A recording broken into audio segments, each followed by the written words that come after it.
It always started the same way.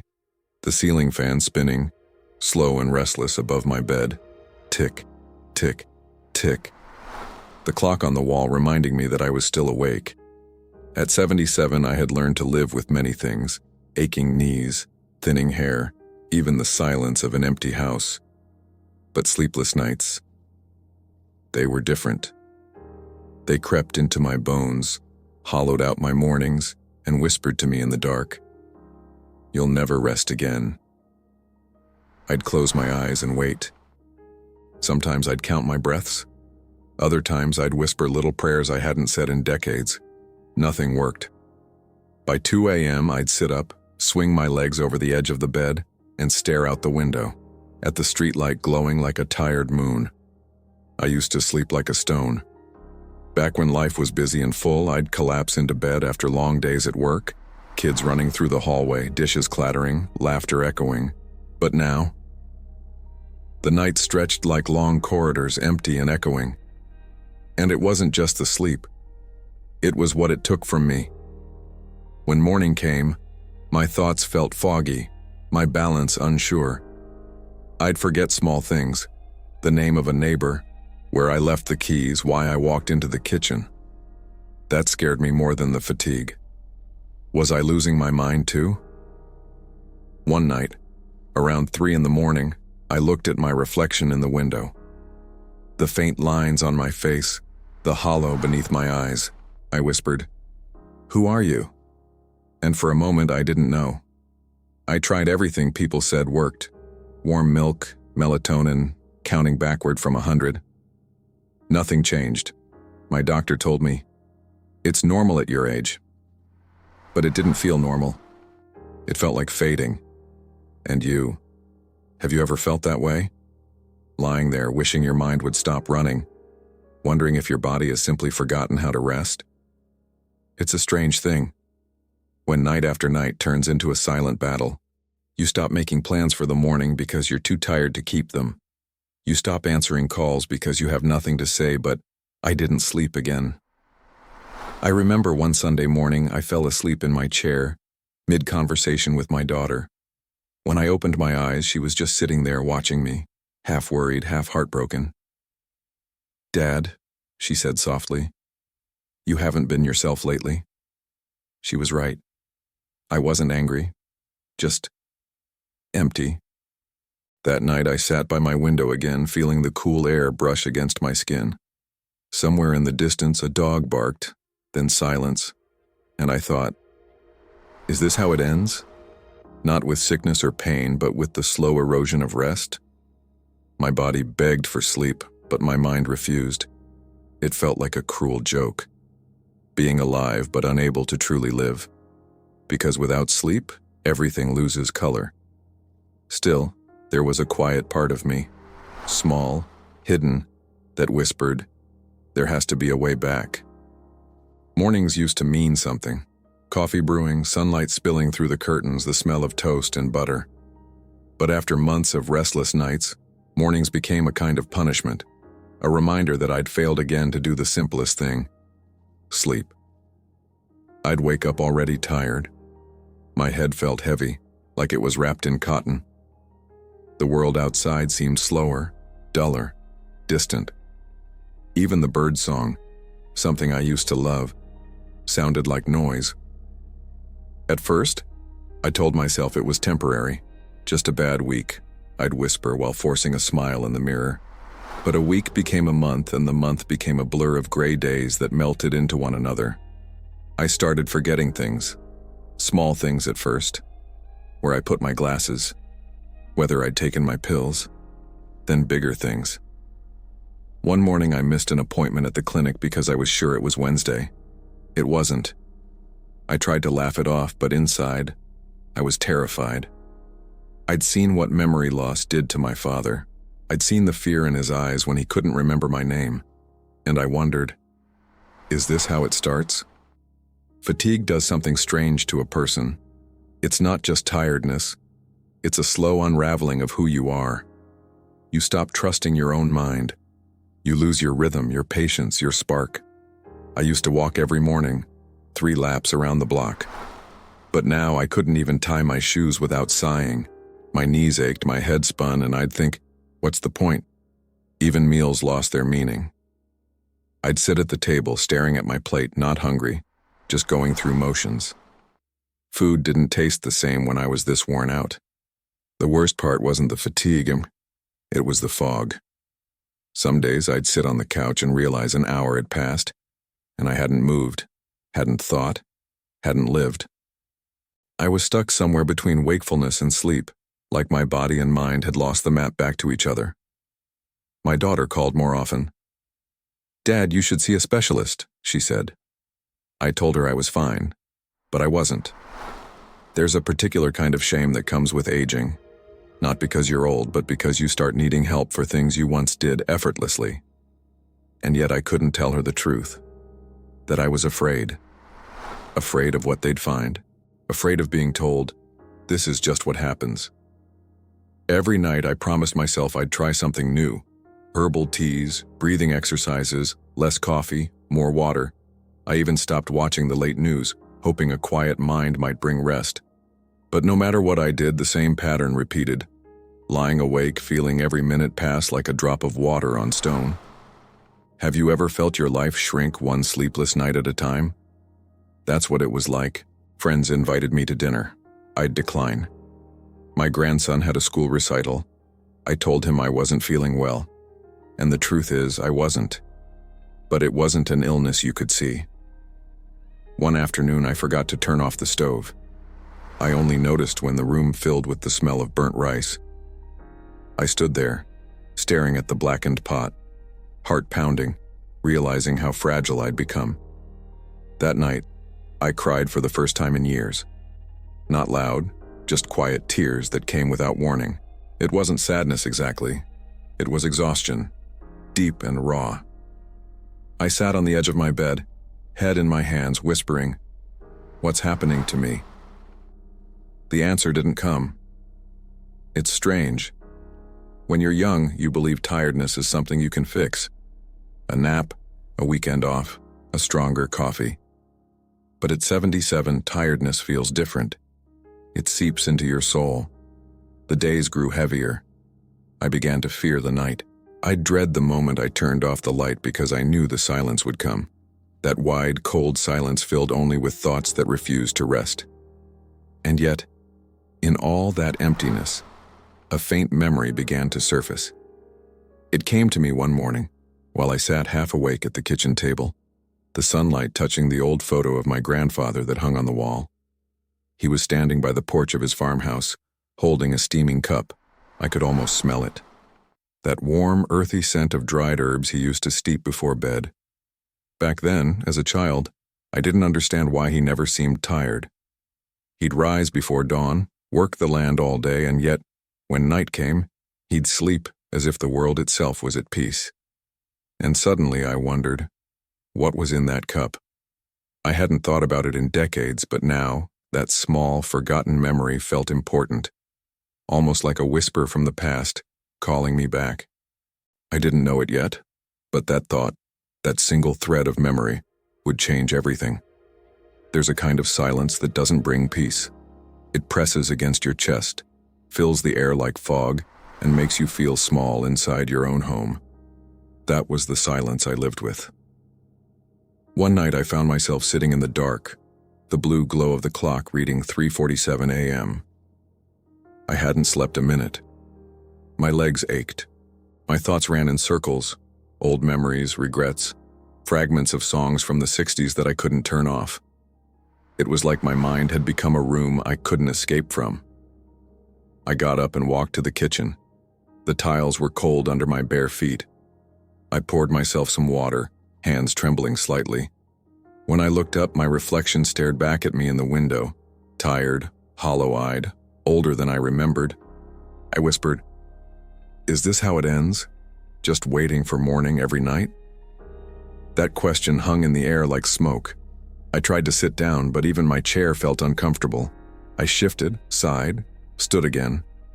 The world felt wrong, too quiet, too heavy. Sometimes I'd think, maybe I'll never sleep again. The thought scared me. But worse than that, it felt possible. The next morning, I dropped my coffee mug. It shattered across the floor, and I just stared at it. I didn't even move to clean it up. When my daughter called later, I told her everything was fine. I didn't mention the mess still on the tiles. That's when I realized how far I'd fallen. I used to take pride in small things: mowing the lawn, making soup, reading the newspaper. Now I moved through the house like a ghost. My world had shrunk to 3 rooms: the kitchen, the living room, and the bedroom where I fought my invisible war each night. There's a certain shame in admitting defeat to something as ordinary as sleep. People say, it's just insomnia, but they don't see how it breaks you, how it strips away your patience, your memory, your light. One afternoon, I fell asleep for maybe 5 minutes in my chair. When I woke up, sunlight had shifted across the floor. I felt this strange sadness, almost like grief, because even that tiny nap had given me a glimpse of what I'd lost. That evening, I called my old friend Harold. We'd worked together decades ago. He was 82 now.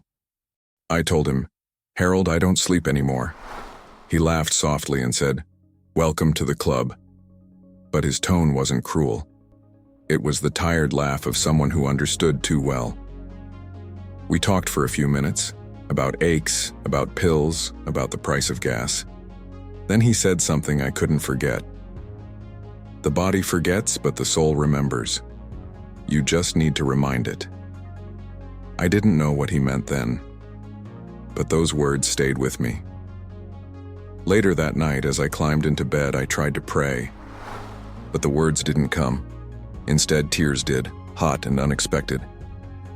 I covered my face, ashamed even though no one could see me, and for the first time, I said it out loud. I can't do this anymore. It wasn't dramatic, just quiet, honest. I sat there until my body felt empty, my heart too. That was the lowest point. The night when hope felt like something from another lifetime. Outside, the wind moved through the trees, soft and constant. I thought about all the nights my grandfather had sat on his porch listening to the same wind.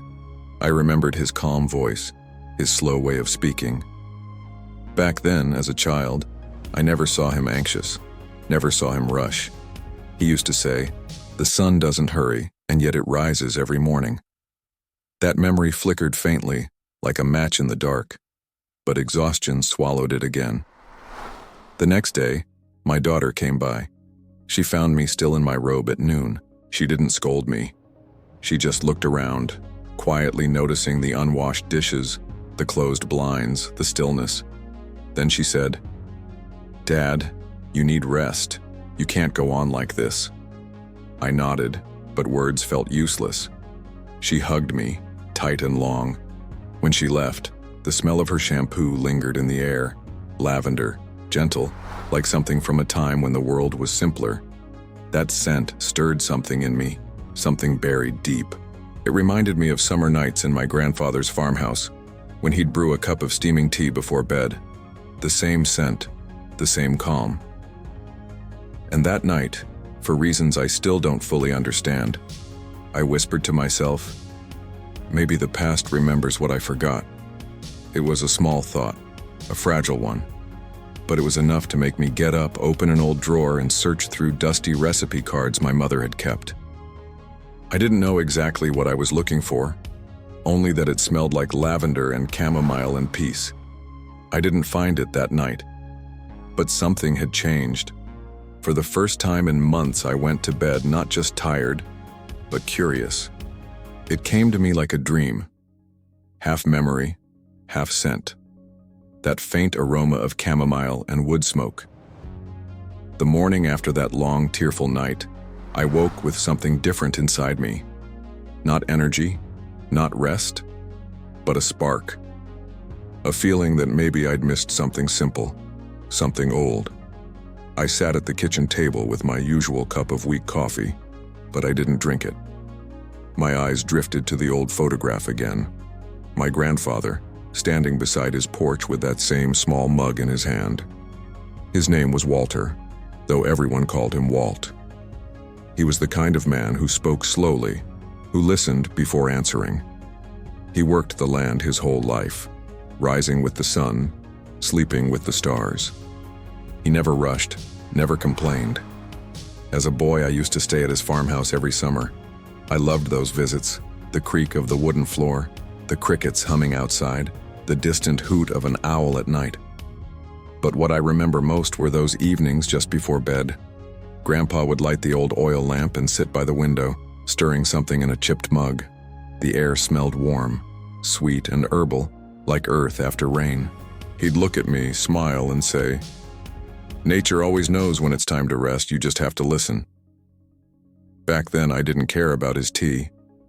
I was a child, impatient, half asleep, eager to dream about fishing in summer mornings. But I do remember watching him breathe, slow and easy, like the world itself was following his rhythm. That image stayed with me all day. After lunch, I walked to the cupboard where my mother used to keep her herbs. It had been years since I opened it. The jars were dusty, the labels faded, but there it was, an old glass container, nearly empty, with a faint handwritten tag. Chamomile, from Walt's garden. I laughed quietly, after all these years. I unscrewed the lid and held it close. The scent was faint, almost gone, but familiar. That same soothing sweetness that once drifted through my grandfather's farmhouse. And just like that, I remembered the full ritual. Every night before bed, Grandpa would fill the kettle and hum softly, old songs from his youth. While the water boiled, he'd crush a few dried chamomile flowers between his fingers and whisper something I never quite caught. Then he'd pour the steaming water over them, wait and sip slowly. He never said it was medicine, he never claimed it cured anything. He just said, "This is how I tell my body the day is over."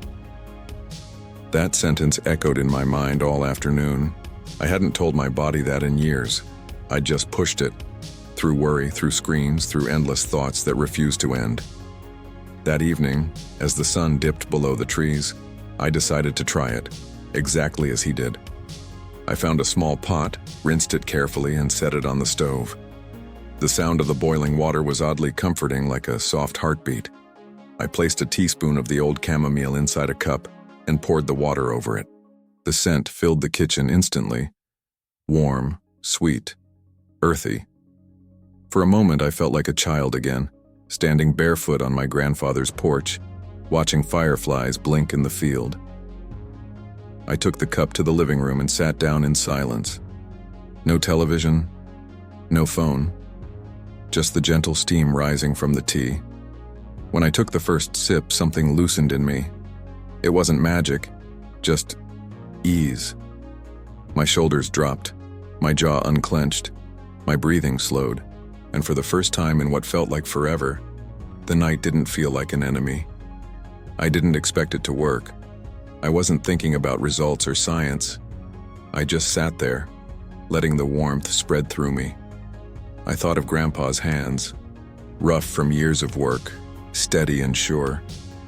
I thought of the way he'd close his eyes after the first sip, as if saying a quiet thank you to the world.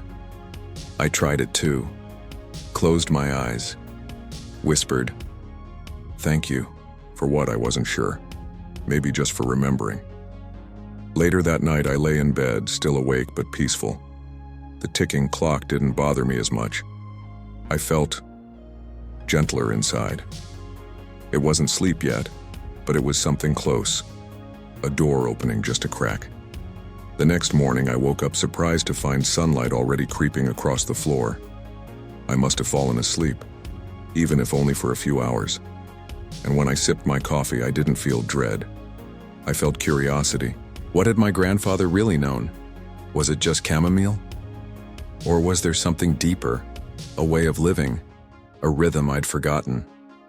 That day, I began to wonder what science might say about these old remedies, about how something as humble as a flower could calm a racing mind. But more than that, I wondered what else I might have lost along the way.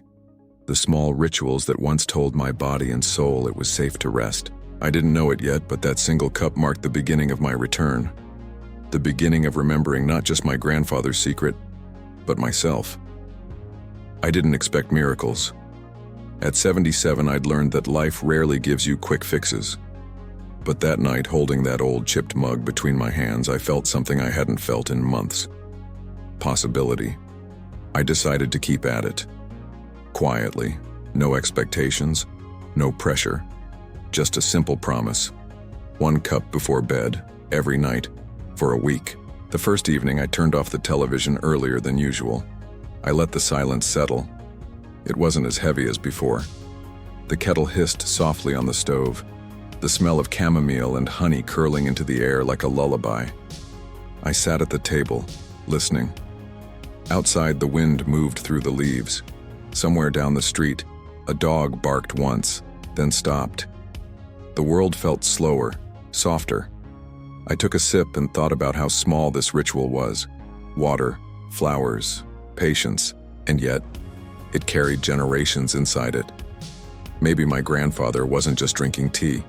Maybe he was performing an act of remembering, of honoring the rhythm of nature itself. That night, I lay in bed, not fighting the silence. I didn't sleep right away, but my thoughts moved differently, slower, less tangled. When I finally drifted off, it felt gentle, like the tide pulling me under. When I opened my eyes the next morning, sunlight filled the room. I didn't jump up immediately. I just stayed there, noticing the warmth on my face. For once, I didn't feel like I'd been in a fight all night. Maybe it was nothing, maybe it was something, but I decided to keep going. By the third night, I'd added a few new touches, a few drops of honey, a small breath before the first sip, in through the nose, out through the mouth, the way my doctor once told me to calm my heart rate. Each breath, each sip, felt like an invitation to my body to let go. My daughter called on the 4th day. "You sound different, Dad," she said. "Do I?" "Yeah, softer somehow." I smiled. I didn't tell her about the tea yet. I wasn't ready to say it out loud. It felt too fragile, like a secret I was still testing. That evening, I sat outside for the first time in weeks. The sunset painted the sky in shades of gold and violet. I held my cup and listened to the crickets. And suddenly, I remembered something else my grandfather used to say. Sleep doesn't come to those who chase it. It comes to those who welcome it. Maybe I'd been chasing it all this time, with pills, routines, desperation. Maybe what I needed was to welcome it again, the way he did, with quietness, gratitude, and a warm cup of something alive. By the 6th night, I began to notice small changes. I wasn't napping during the day anymore. My appetite returned. Even my memory felt sharper. I caught myself remembering little things like where I'd left my newspaper or what I wanted to cook for dinner. Sleep still came and went, but the fear was fading. The panic of lying awake, counting the hours, that was gone. Instead, I felt a calm acceptance. If sleep came, it came. If it didn't, I still had peace. And strangely enough, that surrender seemed to make rest easier. One morning, I found myself humming an old tune, one I hadn't thought of in years. It was a song my grandfather used to whistle while tending his garden. I didn't even realize I was doing it until halfway through breakfast. I laughed out loud, alone in the kitchen. It felt good. The sound, the memory, the life stirring inside me again. Later that day, my neighbor, Mrs. Thompson, saw me trimming the hedge outside. "Well, look who's back in the land of the living," she said with a grin. I smiled. "Just getting some air." "Whatever you're doing," she replied, "keep doing it. You look better."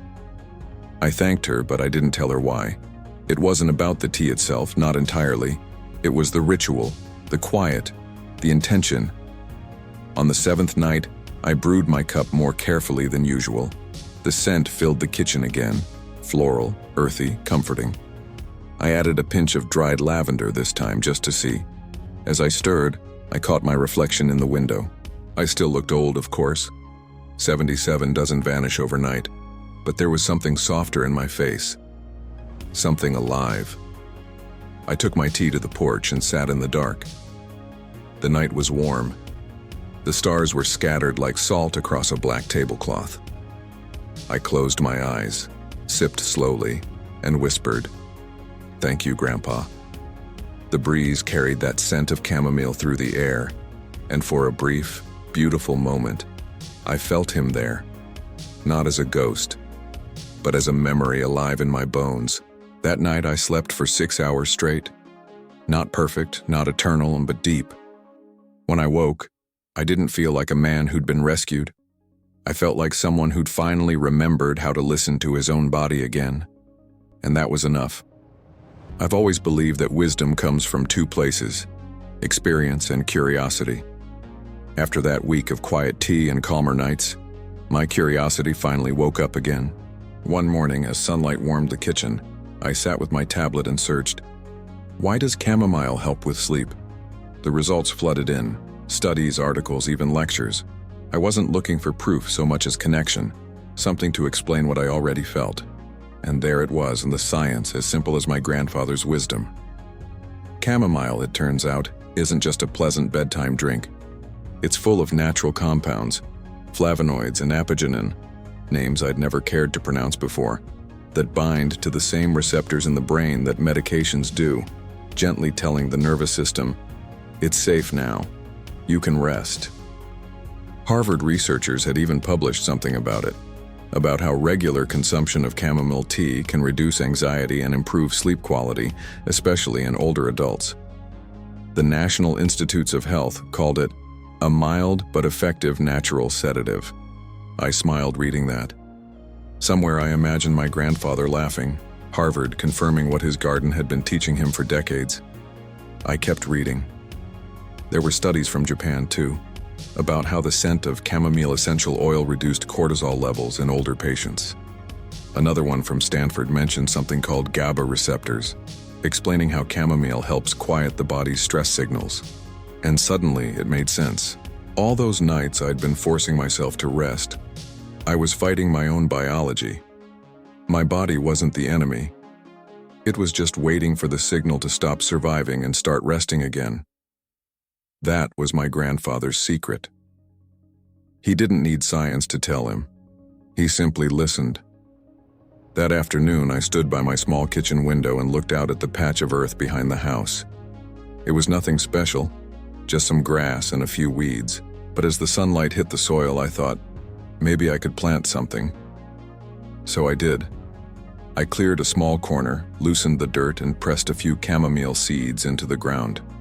My hands shook a bit, not from weakness, but from purpose. The earth felt warm, alive. The smell of it filled my nose, earthy and pure. I hadn't realized how much I missed that, touching something real. As I watered the seeds, I remembered something else my grandfather used to say. The soil gives back what you give it: patience, care, rhythm. Maybe our bodies were the same.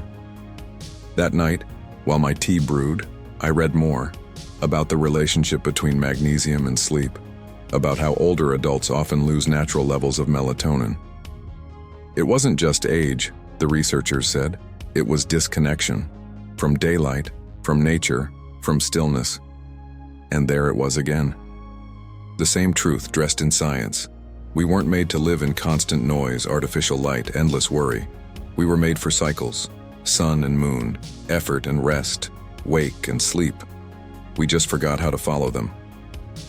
My grandfather hadn't forgotten.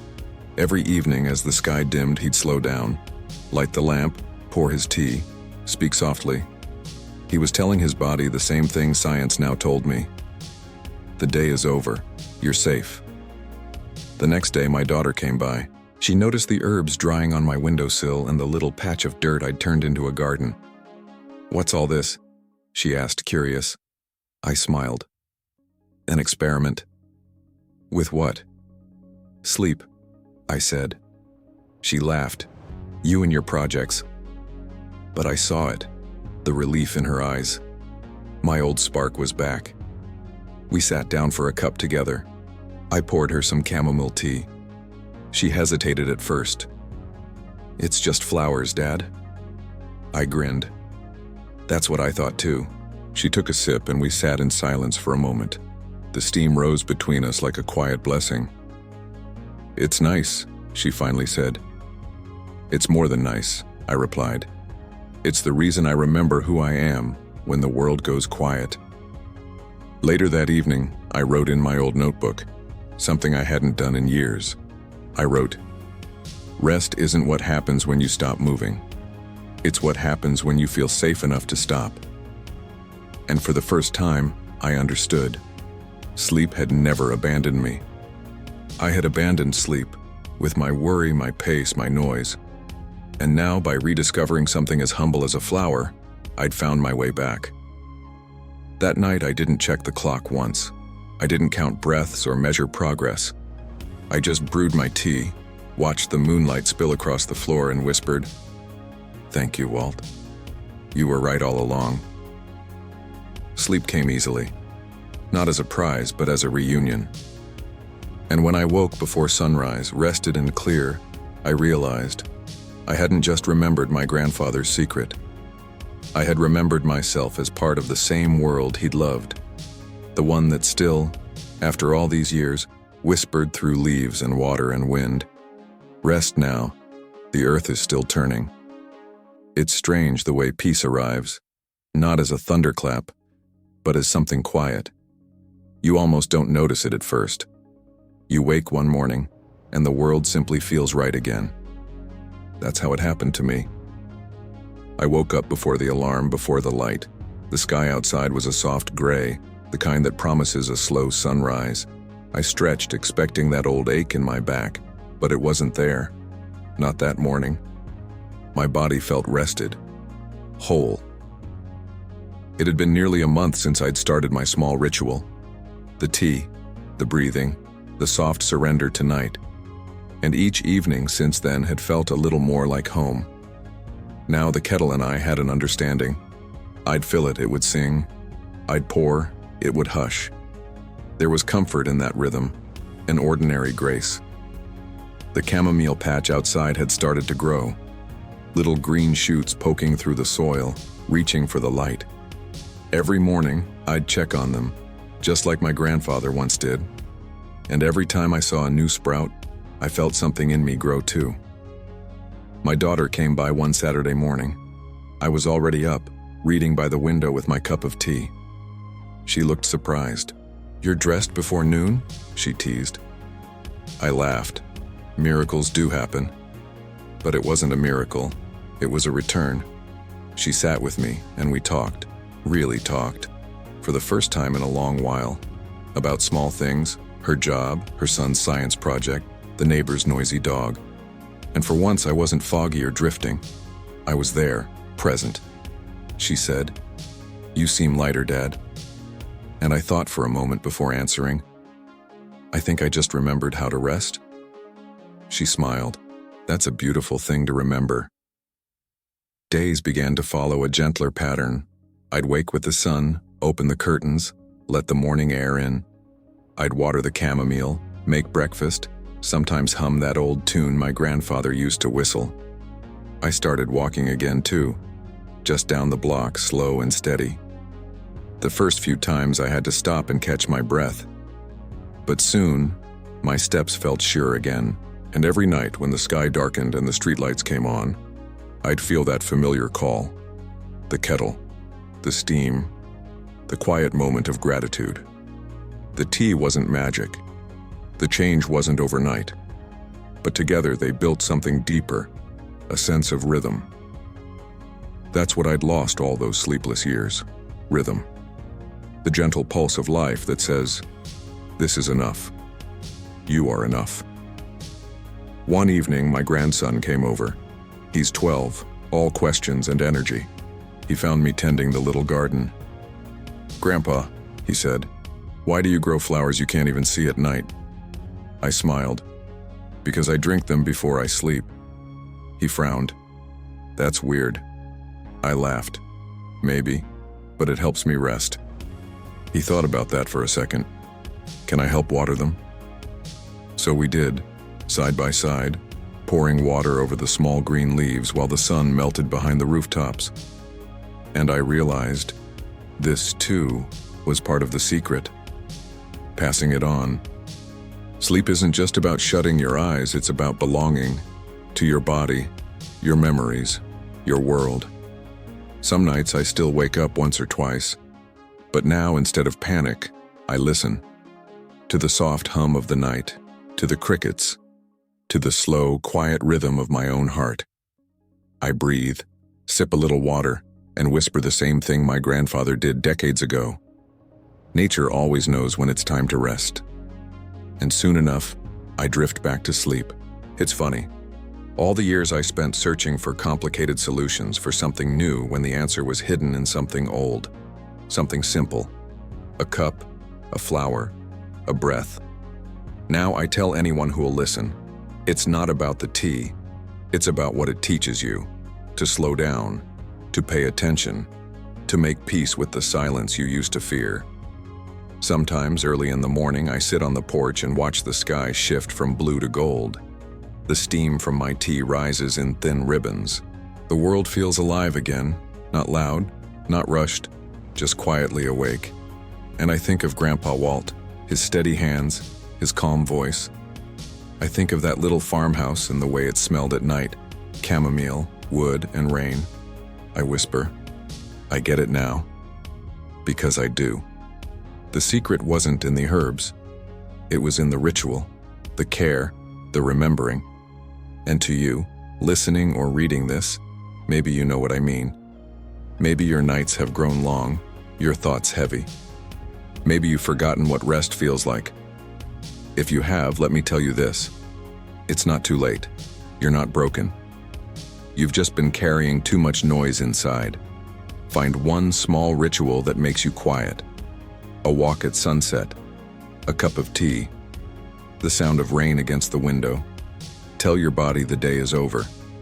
Tell it, you're safe now. Because sometimes healing isn't about medicine or time, it's about remembering who you were before the worry. And if you do that even once, even for a few minutes, you'll feel it. The peace returning, the world softening, the sleep coming back like an old friend who never really left.